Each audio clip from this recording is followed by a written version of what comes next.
வணக்கம். வியாழக்கிழமை, விசுவாவசு வருஷம் தை மாதம் 22ஆம் தேதி. இன்றைய நட்சத்திரம் உத்திரம். திதி தேய்பிறை சதுர்த்தி. ராகு காலம் மதியம் 1:30 முதல் 3 மணி வரை. யமகண்டம் காலை 6 மணி முதல் 7:30 மணி வரை. குளிகை நேரம் காலை 9 மணி முதல் 10:30 வரை. நல்ல நேரம் என்கின்ற சுபஹோரைகள் காலை 9 மணி முதல் 12 மணி வரை, மாலை 4 மணி முதல் 7 மணி வரை, இரவு 8 மணி முதல் 9 மணி வரை. யோகம் அமிர்த யோகம். மகர ராசிக்கு சந்திராஷ்டம நாள். இன்றைய விசேஷம் சங்கடஹர சதுர்த்தி. சங்கடஹர சதுர்த்தி பிள்ளையார் சாயந்தரம் கும்பிடணும். சந்திரோதய நேரத்திலே விநாயகர் வழிபாடு செய்ய வேண்டும். இன்றைய கிரக நிலவரம்: மிதுனத்தில் குரு, சிம்மத்தில் சந்திரன் கேது, மகரத்தில் சூரியன் செவ்வாய் சுக்கிரன், கும்பத்தில் சனி ராகு புதன். இனி தெரிஞ்சுக்கலாம் வாங்க. ருத்ராட்சம் அணிந்து கொண்டு ஒரு சிலர் அசைவம் சாப்பிடுகின்றனர். இது சரியா சார்? எம்ஜி ராம்குமார், தென்காசி. தவறு என்று நீங்கள் கூறியிருக்கிறீர்கள். ஆமாம், தவறு. கண்டிப்பாக நாங்களாம் சாப்பிடுவோம். எங்கள் வீட்டில் பழக்கம் உண்டு. நான் நான்வெஜ் சாப்பிட்ற ஒரு ஃபேமிலி. நான் சாப்பிடுவேன் அப்படின்னா அப்போ அதை கழட்டி வச்சுட்டு சாப்பிடும். ருத்ராட்சத்தை கழுத்தில் போட்டுக்கிட்டு சாப்பிடக்கூடாது. பயங்கர பிரச்சனை ஏற்படுத்துகிறோம். எங்கிட்ட ஒருத்தர் வந்தார் முன்னால் ஒரு தடவை ஜோசியம் பார்க்கறதுக்கு. நிறைய ருத்ராட்சம் போட்டிருந்தார். அவர் ஏகப்பட்ட ப்ராப்ளம் சொன்னார். பார்த்தா ஜாதகம் நல்லா இருக்குது. நான் இப்போ கேட்டேன் அவரை, நீங்கள் அசைவம் சாப்பிடுவீங்களா? ஆமாம் சார், நான்வெஜ் சாப்பிடுவோம் சார் நாங்கள் அப்படின்னா. அப்போது நீங்கள் ருத்ராட்சத்தை கட்டிடுங்க. ஒன்றா ருத்ராட்சம் போட்டுக்கணும், இல்லைன்னா அசைவம் சாப்பிட்ணும். ரெண்டையும் பண்ணக்கூடாது. இதுக்கும் அதுக்கும் ஆகாது. அதனால தான் உங்களுக்கு பிரச்சனை லைஃப்பில். அதனால் நான்வெஜ் சாப்பிட்றத நிறுத்த போகிறீங்களா, இல்லை ருத்ராட்சம் போடுறத விட்டுற போகிறீங்களா? நீங்களே முடிவு பண்ணிங்க. நான் தலையிட மாட்டேன் அப்படின்னேன். இல்லை சார், நான் நான்வெஜ் சாப்பிட்றத விட்டுறேன் சார் அப்படின்னார். உங்கள் இஷ்டம் சார் அப்படின்னு. அதுக்கப்புறமா ஒரு 2-3 வருஷம் கழித்து பார்த்தாரு. ரொம்ப நல்லா இருக்கேன், பெரிய பிஸ்னஸ் ஆரம்பித்து பிரமாதமாக போயிட்டுருக்கு அப்படின்னு சொல்லி விசிட்டிங் கார்டெலாம் கொடுத்துட்டு போனார். எதுக்கு சொல்கிறேன்னா, இது மாதிரி நிறைய பேர் நான் நேரில் நடைமுறையில் ப்ராக்டிக்கலாக பார்த்துருக்கேன். அந்த ருத்ராட்சத்துக்கு நம்ம கொடுக்குற மரியாதை அது ஒன்று தான். வேறு ஏதாவது ஹேபிட்ஸ் இருந்துன்னா கூட இதுக்கும் அதுக்கு சம்மந்தம் இல்லை. வேறு ஹேபிட்ஸ் இருந்தால் அது உடல் ஆரோக்கியத்தை பாதிக்கும். ஆனால் ருத்ராட்சத்துக்கு அது பகை கிடையாது. அதுக்காக சொல்கிறேன். புள்ளிருக்கு வேலூர், வைத்தீஸ்வரன் கோயிலுக்கு பேர் புள்ளிருக்கு வேலூர். வழிபட்டவர்கள் பெயர்லேயே அது வந்திருக்கிறது. ஜடாயு என்னும் புல்னா பறவை, வேதம் அதான் ருக்கு, முருகன் என்னும் வேல், சூரியன் என்னும் ஊர். முருகன், சூரியன், வேதங்கள், ஜடாயு எல்லாம் சேர்ந்து வளர்ந்தது தான். எல்லாம் சேர்ந்து வணங்கிய தலம் தான் வைத்தீஸ்வரன் கோவில். அதனால் அதற்கு புள்ளிருக்கு வேலூர் என்று பெயர். நல்ல தலம், நல்ல பெயர், நல்ல ஒரு காரணங்களை எழுதியிருக்கிறார். யார் அவர்? நம்ம ரெகுலராக அனுப்புவார். அவர் தான் சக்திவேல் விருதாச்சலம். புள்ளிருக்கு வேலூரானை அப்படின்னு தான் வரும் தேவாரத்தில். பிற்காலத்தில் அது மருவி வைத்தீஸ்வரன் கோவிலுங்கிற பேர் இப்போ அது அஃபிஷியலாகவே வைத்தீஸ்வரன் கோவில்னு தான் இப்போ அதுக்கு பேர். இதிகாசத்திற்கும் புராணத்திற்கும் என்ன வித்தியாசம்? ரெண்டு நமது ரிஷிகள், நமது முன்னோர்கள், பல ஆயிரம் ஆண்டுகளுக்கு முன்பு வாழ்ந்த நமது முன்னோர்கள் நமக்கு கொடுத்து விட்டு போயிருக்கிற ஒரு பெரிய செல்வம். It is an asset given by our ancestors. அதை அப்படியே நம்ம ஏற்றுக்கணும். அதில் குதர்க்கமான கேள்வியெல்லாம் கேட்கக்கூடாது. அதை அப்படியே அக்செப்ட் பண்ணணும். அமானுஷ்யங்கள் எல்லாத்துலேயும் வரும். அமானுஷ்யம் இருந்தால் தான் அது தெய்வீகம்னு அர்த்தம். அதனால் அதை இதில் எது சிறந்தது, இதிகாசமா புராணமா அப்படின்னு பட்டிமன்றம்லாம் நடத்தக்கூடாது. ரெண்டையும் அப்படியே அக்செப்ட் பண்ணணும். என் பேர் மகேஸ்வரி செண்பகராஜன். நான் ஒரு இல்லத்தரசி. மண்ணடி பகுதியிலே வசிக்கிறேன். எங்கள் பகுதியில் உள்ள மல்லிகேஸ்வரர் கோவிலில் பங்குனி தேர் திருவிழா மிகவும் சிறப்பாக ஒவ்வொரு வருடமும் நடைபெறுகிறது. 63 திருவிழாவும் கோலாகலமாக நடக்கிறது. அனைவரும் ஒரு முறையாவது வழிபாடு செய்ய வேண்டும் என கேட்டுக்கொள்கிறேன். அனைவரும் இறையருள் பெற வேண்டும் என தாழ்மையுடன் கேட்டுக்கொள்கிறேன். மண்ணடி, சென்னை 1. மண்ணடியில் இருக்கிற மல்லிகேஸ்வரர், அருள்மிகு மல்லிகேஸ்வரர் கோவில். சென்னகேஸ்வரர் தெரியுங்க, கச்சாலீஸ்வரர் தெரியும், சென்னகேஸ்வரர் தெரியும். அங்கே மல்லிகேஸ்வரர் கோவில்னு ஒன்று இருக்குது. அதில் வருஷம் பங்குனி மாதம் தேரோட்டம் 63 நடக்கும். மண்ணடி, சென்னை பாரிஸ் கார்னர் தாண்டி உள்ளே போனால் அந்த இடத்துக்கு பேர் மண்ணடின்னு பேர். பீச் ரயில்வே ஸ்டேஷனுக்கு எதிர போகிற ரோடு நேராக அங்கே தான் போகும், மண்ணடிக்கிட்ட போகும். நான் பீச் ரயில்வே ஸ்டேஷனில் இறங்கி அங்கேருந்து காளிகாம்பா கோயிலுக்கு அப்படியே நடந்து போவோம் முன்னெல்லாம். அதனால் அந்த பகுதி எனக்கு ஓரளவு பரிச்சயமானது தான். அங்கே வந்து இந்த மகேஸ்வரின்ற அம்மா அவங்க ஊர் கோவிலில் இருக்கிற ஈஸ்வரனை தரிசனம் பண்ணுறதுக்கு மல்லிகேஸ்வரர் கோவிலில் நடைபெறுகின்ற தேர் திருவிழா மற்றும் 63 இதுக்கெல்லாம் எல்லாரும் பெருந்திரளாக மக்கள் வந்து தரிசனம் செய்து இறையருள் பெற வேண்டும் என கேட்டுக்கொள்கிறார்கள். மிக்க நன்றி. மகன் தாயை கவனிக்கவில்லை. இது ஒரு ஃபேமிலியில் நடக்குது. சொல்கிறாங்க மகன் தாயை கவனிக்கவில்லை. அதிலே அந்த தாய் மனம் வெறுத்து விடுகிறாள். வெறுத்து போன அந்த தாய், நான் செத்த பிறகு என் பையன் எனக்கு கொல்லி வைக்க வேண்டாம், என்னுடைய உடம்பை வந்து மருத்துவமனைக்கு தானமாக கொடுத்துருங்க, மெடிக்கல் ஸ்டூடெண்ட்டு நான் யூஸ் பண்ணட்டும் என்று சொல்லுகிறார். அப்படி செய்தால் அவளுக்கு மோட்சம் கிடைக்குமா? இவ்வாறு கூறுவது பற்றி தங்கள் கருத்து என்ன மற்றும் அறிவுரை என்ன என்று தெரிந்து கொள்ள விரும்புகிறேன். கும்பகோணத்திலிருந்து யாரோ ஒரு அம்மா கேட்குறாங்க. Eswari Saravanan, ARR road, Kumbakonam. அந்த அளவு உங்கள் பையன் மேலே உங்களுக்கு ஒரு வெறுப்பு ஏற்பட்டிருக்கு. பையன் கவனிக்காமல் விட்டுருக்கான், வச்சு காப்பாற்றலை பையன், இதுக்கு மட்டும் அவன் என்னத்துக்கு வந்து கொல்லி வைக்கணும், பையன் கையால் தான் கொல்லி வச்சு போகணுமான்னு அப்படின்னு அவங்க வந்து ஒரு முடிவுக்கு வந்திருக்காங்க. இது அவங்களுடைய தனிப்பட்ட விருப்பம். நீங்கள் சொல்கிறது தப்பு, பையன்தான் கொல்லி வைக்கணும் நான் சொல்லலை. கொல்லி வச்சா அந்த பையனுக்கு நல்லது, நீங்கள் மோட்சத்துக்கு போவீங்கன்றது ஒரு பக்கம். அது நம்ம சாஸ்திரத்தில் அப்படி தான் இருக்குது. ஆடியில் வந்து சின்ன பின்னம் கூட இல்லாமல் அப்படியே தான் அதை வச்சு தகனம் பண்ணி அக்னி தேவன் தான் அதை எடுத்துகிட்டு போகிறதாக ஐதீகம். அக்னிக்கு சமர்ப்பிக்கிறோம். அக்னி தேவனே, தாயாரோட இந்த பிரேதத்தை நான் உங்ககிட்ட நான் ஒப்படைக்கிறேன், இதை கொண்டு போய் பத்திரமா சேருன்னு சொல்லி தான் மந்திரமே வருது. இந்த தொடையில் தட்டிக்கிட்டே கடைசியில் ஒரு மந்திரம் சொல்லி அப்ரேஷனமாக சுற்றுவாங்க. அப்போ வரும் அது. தெய்வங்களின் பெயரை குழந்தைகளுக்கு வைத்தால் அவர்களை நாம் அடிக்கடி கூப்பிடுவோம். அப்பொழுது அந்த தெய்வத்தின் திருநாமத்தை உச்சரித்த புண்ணியம் நமக்கு கிடைக்கும். ஆனால் சிலர் அந்த பெயரை சுருக்கி கூப்பிடுகிறார்கள், அதனால் யாருக்கும் பலன் இல்லை. வெங்கடேசா என்று பெயர் வைத்துவிட்டு வெங்கி என்கிறார்கள். விஸ்வநாதன் என்று பெயர் வச்சுட்டு விச்சு என்று கூப்பிடுகிறார்கள். விக்னேஷை விக்கி என்கிறார்கள். பார்வதியை பாரு என்று கூப்பிடுகிறார்கள். முழு பெயரை கூப்பிட்டால் தான் அந்த கடவுளின் பெயரை நாம் சொன்ன புண்ணியம் கிடைக்கும். இப்படி சுருக்கி அழைப்பது வந்து சரியில்லை. எனது ஜாதகத்தில் மீன ராசியில் சூரியன் செவ்வாய் சுக்கிரன் உள்ளது. அப்படின்னா பங்குனி மாதம் பிறந்திருக்கீங்க. கும்பத்தில் சந்திரன் புதன், சரி கும்பராசி. கடகத்தில் ராகு, மகரத்தில் கேது, கன்னியில் குரு சனி உள்ளது. கம்ப்யூட்டர் ஜாதகத்தில் புதன் இடம் மாறி மீனத்திலே இருக்கிறது. ஆற்காடு சீதாராமையர் பஞ்சாங்கத்தில் உள்ளபடி பார்த்தால் மீன ராசியில் இந்த கிரகங்களெல்லாம் இருக்கின்றன. 4 கிரக சேர்க்கை இல்லை. ஆற்காடு சீதாராமையர் பஞ்சாங்கத்தின்படி ஜாதகத்தை எடுத்துக்கொள்வதா அல்லது கம்ப்யூட்டரில் வருகின்ற அந்த ஜாதகத்தை எடுத்துக்கொள்ளலாமா? எதை நான் பின்பற்ற வேண்டும்? ஆற்காடு சீதாராமையர் ஜாதகம் பஞ்சாங்கம் தான் அங்கே ஆத்தன்டிக், அதுபடியே பண்ணுங்கள். கம்ப்யூட்டரில் என்ன சாஃப்ட்வேர் யார் போட்டாங்கன்னு தெரியாதுங்க. அதுக்கெல்லாம் எதுவும் ஆத்தென்டிசிட்டி கிடையாது. அதனால் நீங்கள் வந்து இதெல்லாம் ஒரு நல்ல ரொம்ப வருஷமாக பரம்பரையாக அவங்களாம் ஜாதகம் இது பஞ்சாங்கம் போடுறவங்க. ஆற்காடு சீதாராமையர் பஞ்சாங்கம், பாம்பு பஞ்சாங்கம், இதெல்லாம் வந்து பரம்பரையாக பஞ்சாங்கம் போடுறவங்க. அதனால் அதில் போட்டால் கரெக்டாக தான் இருக்கும். அதையே நீங்கள் ஃபாலோ பண்ணலாம். வீட்டில் தென்னை மரம் வளர்க்கலாமா? வளர்க்கலாமா, எல்லா வீட்லேயும் வைப்பாங்களே. மா, பலா, வாழை, தென்னை எல்லா வீட்லேயும் வைப்பாங்க. இதற்காக கேள்வியே கேட்க வேணாம். முக்கனிகள் இருக்கணும்பாங்க வீட்டில். மா, பலா, வாழை, அது தவிர தென்னை, இதெல்லாம் வீட்டில் வளர்க்கக்கூடிய மரங்கள் தான். வீட்டில் வளர்க்கக்கூடாதது முள்ளாக வரும் தெரியுமா? கள்ளின்னு ஒரு முள். கள்ளிலாம் வந்து காட்டில் விளையும், சுடுகாட்டில் தான் விளையும்பாங்க.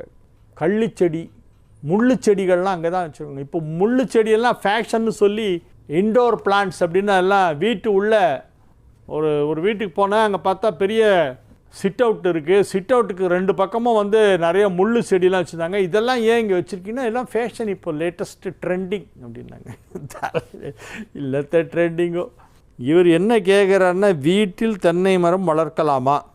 பாரம்பரியமாக தென்னை மரம் வளர்த்தவர்கள் தான் வளர்க்க வேண்டும் என்று சொல்கிறார்கள். அதெல்லாம் ஒன்றும் இல்லை. இப்போ தான் நீங்கள் புதுசாக வீடு வாங்குறீங்கன்னா அதில் தென்னங்கன்று வாங்கி நடலாம். முன்னெல்லாம் சிலோன்லேருந்து தென்னங்கன்று எடுத்துகிட்டு வருவாங்க. அங்கேருந்து வரவங்கள்ட்ட சொல்லி வச்சு சிலோன்லேருந்து தென்னங்கன்று எடுத்துகிட்டு வந்து அதுக்கு ஏதோ இத்தனை அடி ஆழம் பள்ளம் தோண்டணும்லாம் ஒரு கணக்கு இருக்குது. அந்த பள்ளத்தை தோண்டி அதை கொஞ்ச நாள் ஓப்பனாக விட்டுறணும். அதுக்கப்புறம் அதில் மணல் போடணும். அதுக்கப்புறம் அது மேலே வந்து ஒரு எரு போடுவாங்க. அந்த எரு போட்டு அது மேலே கொஞ்சம் களிமண் போடணும். அந்த மாதிரி அதுக்கு ஒரு லேயராக பண்ணுவாங்க. அதெல்லாம் பண்ணி அதுக்கப்புறமா அந்த அது முளை விட்டதாகவே இருக்கும், கொஞ்சம் வளர்ந்ததாகவே இருக்கும். ஒரு தேங்காயில் அது வளர்ந்துருக்கும், தென்னங்கன்று. அதை கொண்டு நல்ல நாள் பார்த்து நடுவாங்க. கீழ்நோக்கு நாளில் தான் நடணும். அதை தென்னை மரம் வளர்த்தால் இரண்டு மரமாகத்தான் வீட்டில் வளர்க்க வேண்டும் என்று சொல்கிறார்கள். அப்படிலாம் ஒன்றும் இல்லை, ஒத்தப்படையிலையும் வளர்க்கலாம். இதனால் குடும்பத்தில் எதுவும் கஷ்டம் வருமா? அதெல்லாம் வராது சார். தென்னை மரம் வளர்த்தா கஷ்டம் வருன்றது நான் கேள்விப்பட்டதே இல்லை சார். எப்படி சார் இப்படிலாம் புதுசாக கிளப்பி விட்றீங்க? யார் சொன்னா அப்படின்னா? அதெல்லாம் ஒன்றும் இல்லை. வீட்டில் எல்லாம் என்ன இடம் இருக்கோ அதுக்கு தகுந்த மாதிரி மரம் வளர்க்கலாம்.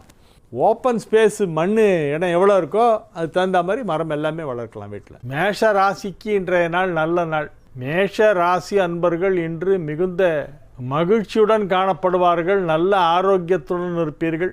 நல்ல தகவல்கள் சேரும். குடும்பத்தில் சுப நிகழ்ச்சி நடத்துவது பற்றிய பேச்சுவார்த்தைகள் நடைபெற்று கொண்டிருக்கும். மேஷ ராசியிலே உள்ள திருமண வயதில் இருக்கும் ஆண்கள் பெண்கள் யாரெல்லாம் இன்னும் கல்யாணம் முடியலையோ அவங்களுக்கெல்லாம் இப்போ முடிஞ்சிடும். திருமண பேச்சுவார்த்தை வெற்றிகரமாக நடைபெறும். உங்களுக்கு பிடித்தாற்போல், உங்கள் மனதிற்கு பிடித்தாற்போல், நீங்கள் எதிர்பார்ப்பது போல் ஒரு நல்ல வாழ்க்கை துணை அமையப்போகிறது. மேஷ ராசிக்கு திருமணத்திற்கான நேரம் இப்பொழுது வந்துவிட்டது. 7ஆம் இடத்தை குரு பார்த்து கொண்டிருக்கிறது என்பது மட்டுமல்ல, அதற்கான காரணம், மற்றொரு முக்கிய காரணம் என்னவென்றால், 7 குடையவனும் ராசி அதிபதியும் வேறு ஒரு கேந்திரத்திலே ஒன்றாக இணைந்திருக்கின்றன. மேஷ ராசிக்கு 7 குடையவன் என்றால் சுக்கிரன், ராசி அதிபதி என்றால் செவ்வாய். அந்த செவ்வாயும் சுக்கிரனும் 10ஆம் இடத்திலே இணைந்திருக்கின்றன. 1-7 குடையவர்கள் 10ஆம் இடத்திலே இணைந்திருப்பதால் திருமணத்திற்கான வேலை வந்துவிட்டது. வியாபாரத்தில் நல்ல முன்னேற்றம் ஏற்படும். வியாபாரம் செய்து கொண்டிருக்கும் இடத்திலே சில சிறு சிறு மாற்றங்களை செய்வீர்கள். ஒரு சிலர் வியாபார ஸ்தலத்தை இன்னும் பெரிதாக கட்ட வேண்டும், கட்டடம் கட்டணும்னு இப்போ முயற்சி செய்வாங்க. அது கட்டலாம். நீங்கள் தொழில் செய்யும் இடம் அலுவலகமாக இருந்தாலும், கடையாக இருந்தாலும், அல்லது தொழிற்சாலையாக இருந்தாலும், அல்ல ஸ்டாக் வச்சுக்கிற குடோனாக இருந்தாலும் சரி, உங்களுடைய தொழிலுக்கான இடம் எதுவோ அந்த இடத்தை இன்னும் சற்று பெரிதாக கட்டுவதற்கு வாய்ப்பு இருக்கிறது. ரிஷபராசிக்கு இன்றைய நாள் நல்ல நாள். மகிழ்ச்சியான நல்ல நிகழ்ச்சிகளிலே நீங்கள் கலந்து கொள்ளக்கூடிய நாளாக இன்றைய தினம் விளங்கும். உங்கள் குடும்பத்தில் எல்லோரும் ஒற்றுமையாக இருப்பார்கள். குடும்பத்தில் ஏதேனும் சுப நிகழ்ச்சி நடைபெறும், அதற்காக பயணம் மேற்கொள்ள வேண்டி வரும். குடும்பத்தார் அனைவரும் ஒன்றாக சேர்ந்து ஒரு இடத்திற்கு சென்று அங்கே சுப நிகழ்ச்சியை நடத்திவிட்டு வருவீர்கள். ஏதாவது ஒரு தலத்தில், திருத்தலம், ஏதாவது ஒரு க்ஷேத்திரத்தில் கல்யாணம் நடக்கும். கல்யாணம் அப்படி இல்லைன்னா சஷ்டியப்த பூர்த்தி மாதிரி ஏதாவது நடக்கும். அதுக்கு எல்லாரும் போயிட்டு வருவீங்க.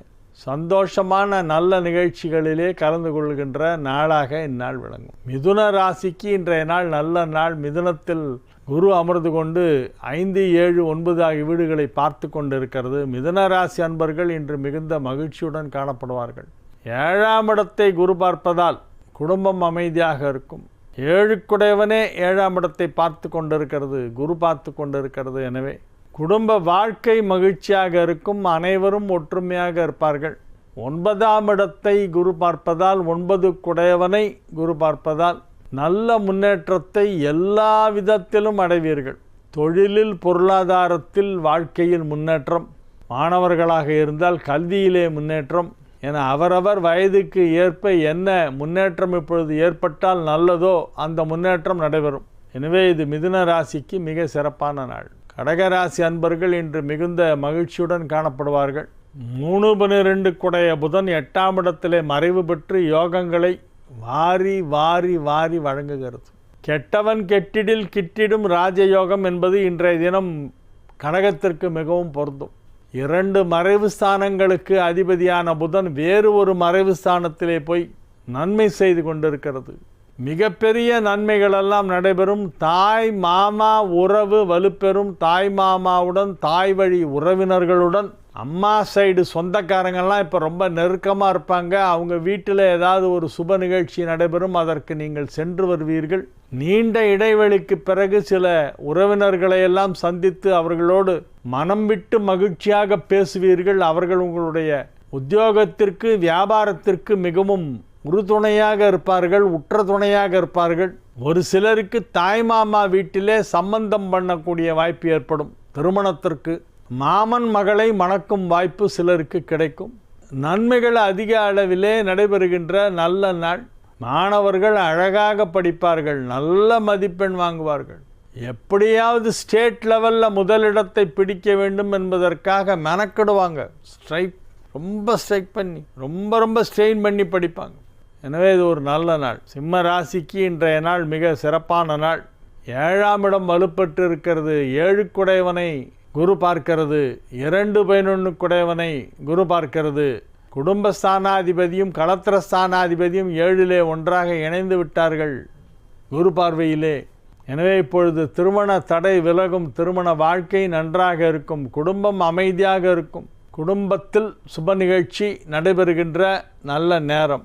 வியாபாரம் மிக சிறப்பாக நடைபெறும். பெயர் புகழ் செல்வாக்கு நன்றாக இருக்கும். உங்களை வேண்டுமென்றே யாராவது அவப்பெயர் உருவாக்க முயற்சி செய்வார்கள். ஏதோ ஒன்று பண்ணி அதில் சம்மந்தமே இல்லாமல் உங்களை கொண்டு வந்து இன்வால்வ் பண்ண வச்சு உங்களுக்கு ஒரு கெட்ட பேர் ஏற்படணும் அப்படின்னு ட்ரை பண்ணுவாங்க. ஆனால் கடைசியில் அவங்க தோற்றுருவாங்க.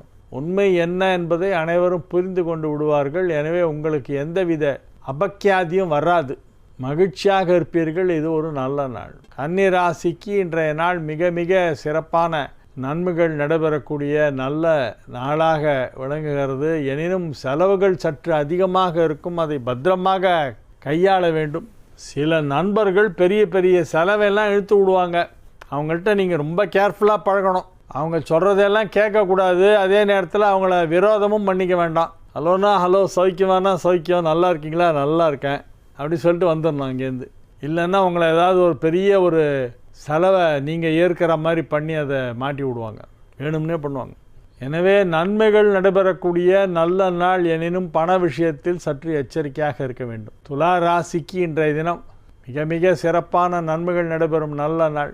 ராசி அதிபதி ராசிக்கு 4ஆம் இடத்திலே இருக்கிறது என்பது ஒரு நல்ல விஷயம்.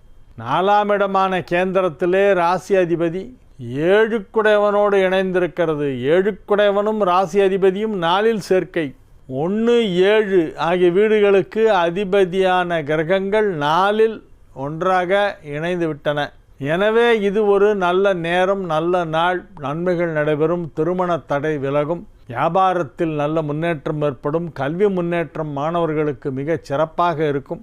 புதன் குருவால் பார்க்கப்படுகிறது. எனவே கல்வியிலே நல்ல முன்னேற்றத்தை எதிர்பார்க்கலாம். கல்வியில் ஆர்வம் அதிகரிக்கும். இப்பொழுது நீங்கள் எழுதப் போகும் தேர்வுகளிலே நல்ல மார்க்கு கிடைக்கும். இந்த வருஷம் பப்ளிக் எக்ஸாம் எழுதுகிற துலா ராசி ஸ்டூடெண்ட்ஸ் எல்லாம் நிறைய சென்டம் வாங்குவாங்க. 3 சப்ஜெக்டில் சென்டம். முடிஞ்சால் 4 ட்ரை பண்ணுங்க. இன்றைய நாள் நல்ல நாள். விருச்சிக ராசி அன்பர்கள் இன்று மிகுந்த மகிழ்ச்சியுடன் காணப்படுவார்கள். 10ஆம் இடத்திலே சந்திரன் அமர்ந்து கொண்டு கேதுவோடு இணைந்திருக்கிறது. ராசி அதிபதி உச்சமடைந்திருக்கிறது 3ஆம் இடத்திலே. ராசி அதிபதி வலுவாக இருப்பதால் நீங்கள் வலுவாக இருப்பீர்கள். நீங்கள் வலுவாக இருப்பீர்கள் அப்படின்னா எல்லாம் அந்த வலுவாகன்றதில் எல்லாமே அடங்கிடும். தேக ஆரோக்கியம், மனோபலம், செல்வச் செழிப்பு இவை எல்லாமே ஒன்றாக சேர்ந்துவிடும். எனவே எந்த ஒரு செயலை செய்தாலும் அதை நன்றாக செய்வீர்கள், முழுமையாக செய்வீர்கள், சிறப்பாக செய்வீர்கள். அனாவசியமாக உங்கள் நேரத்தை வீணடிக்காமல் உருப்படியான வேலையாக தான் பண்ணுவீங்க. இன்றைக்கி நீங்கள் எது பண்ணாலும் நல்லா நடக்கும். வியாபாரத்தில் முன்னேற்றம், உத்தியோகத்திலே நல்ல முன்னேற்றம், மிகப்பெரிய நன்மைகளெல்லாம் நடைபெறப் போகின்ற நல்ல நாளாக இந்த நாள் விளங்குகிறது. தனுசு ராசிக்கு இன்றைய நாள் மகிழ்ச்சியான நாள். வெற்றிகரமாக உங்கள் பணிகளை செய்து முடிப்பீர்கள். குழந்தைகளின் முன்னேற்றம் நன்றாக இருக்கும். 5 குடையவன் 2ஆம் இடத்திலே உச்சமடைந்திருப்பதால் பதவி உயர்வு கிடைக்கும். Promotion with transfer. ப்ரமோஷன் மட்டும் இல்லை, இடமாற்றமும் கொடுப்பார்கள். மவுண்ட் ரோட் பிரான்ச்சில் டீனர் பிரான்ச்சுக்கு மாற்றுவாங்க. எனவே இது ஒரு நல்ல நேரம், நல்ல நாள். நல்ல செய்திகள் வந்து சேருகின்ற நாள். மிகவும் மகிழ்ச்சியாக இருப்பீர்கள், ஆரோக்கியமாக இருப்பீர்கள், வெற்றிகரமாக உங்கள் பணிகளை எல்லாம் செய்து முடிப்பீர்கள். மகர ராசிக்கு இன்று சந்திராஷ்டமம் இருக்கிறது. எனவே புதிய முயற்சிகளில் இறங்க வேண்டாம். இறை வழிபாட்டில் அதிக கவனம் செலுத்துங்கள். ஆண்டாள் வழிபாடு செய்ய வேண்டும். இன்னைக்கு கும்பராசிக்கு இன்றைய தினம் மிக சிறப்பான நாள். 5ஆம் இடத்திலே குரு அமர்ந்து கொண்டு நன்மைகளை செய்து கொண்டு இருக்கிறது. 5 குடையவன் ராசியிலே, 5 குடைய புதன் ராசியிலே இருக்கிறது. புதன் வீட்டில் குரு அமர்ந்து கொண்டு இருக்கிறது. எனவே நன்மைகள் அதிக அளவிலே நடைபெறக்கூடிய நல்ல நாள், மகிழ்ச்சியான நாள். வெற்றிகரமாக உங்கள் வேலைகளை எல்லாம் செய்து முடிப்பீர்கள். வியாபாரத்தில் நல்ல முன்னேற்றம் ஏற்படும். வியாபாரம் செய்து கொண்டிருக்கும் கும்பராசினருக்கு இன்றைய நாள் மிக மிக மிக சிறப்பான நாள். தொழிலில் நல்ல வளர்ச்சி, நல்ல முன்னேற்றம். தொழிலின் மூலமாக பெயர், புகழ், செல்வாக்கு இவை அனைத்தும் உங்களுக்கு கிடைக்கும். எனவே அதிக நன்மைகள் நடைபெறுகின்ற நல்ல நாளாக கும்பத்திற்கு இன்றைய தினம் வழங்குகிறது. மீன ராசிக்கு இன்றைய நாள் நல்ல நாள், மகிழ்ச்சியான நாள். பெரும்பாலான கிரகங்கள் நல்ல நிலையிலே அமைந்திருக்கின்றன. 2-9 கூடைய செவ்வாய் 11ஆம் இடத்திலே உச்சமடைந்திருப்பது ஒரு யோகம். ராசி அதிபதி 4ஆம் இடமான கேந்திரத்திலே புதனின் வீட்டிலே இருக்கிறது என்பது மற்றொரு யோகம். 4-7 கூடைய புதனை குரு பார்க்கிறது என்பது மற்றொரு யோகம். எனவே உங்களுடைய கிரக அமைப்பு நன்றாக இருக்கிறது. நீங்களும் நன்றாக இருப்பீர்கள். என்னைக்கெல்லாம் கிரக அமைப்பு நல்லா இருக்கோ அன்றைக்கெல்லாம் நம்ம நல்லா இருப்போம். இன்றைக்கி மீன ராசிக்கு நல்ல கிரக அமைப்பு. எனவே இது ஒரு அதிர்ஷ்டமான நாள்.